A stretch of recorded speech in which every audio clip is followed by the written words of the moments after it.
Esta es la habitación. Duermen mi esposa y mis dos hijos. John Carlos Molina, his wife Rosemary, and their 10-year-old twins sleep on this beach in Necoclí, Colombia. The twins caught chickenpox here.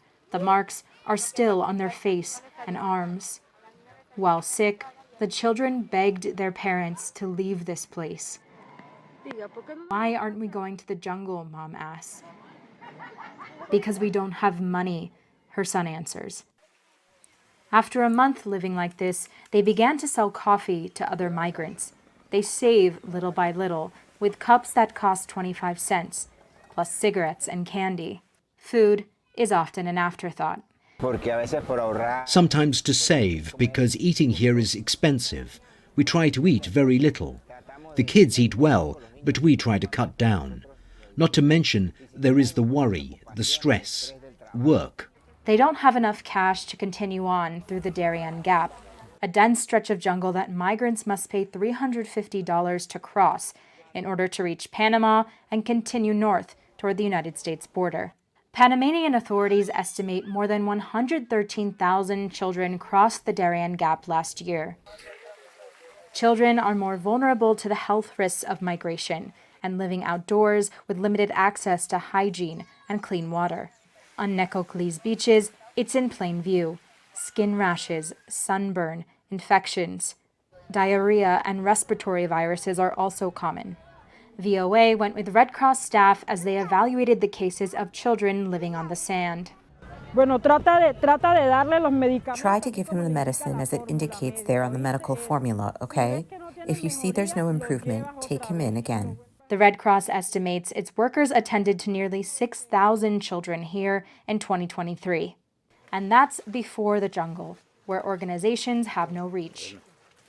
At least 13 children died or went missing in the gap in 2022, according to the International Organization on Migration. In the jungle, these people find highly dangerous animals. Also people who seek trafficking or are perhaps outside the law or recruiting boys and girls.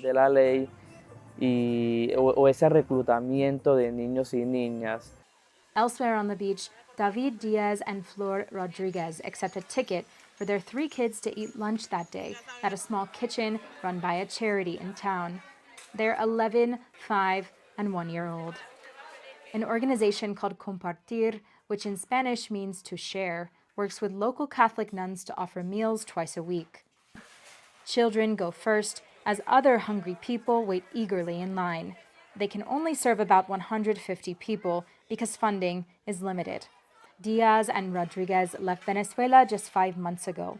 He worked as a radio broadcaster for various stations, but earned about $10 a month, not enough to buy food.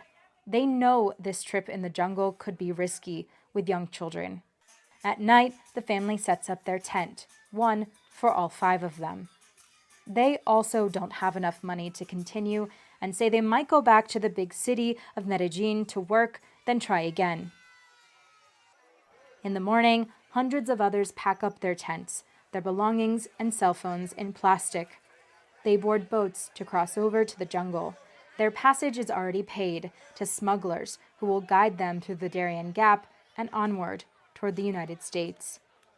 Austin Landis, VOA News, Necoclí, Colombia.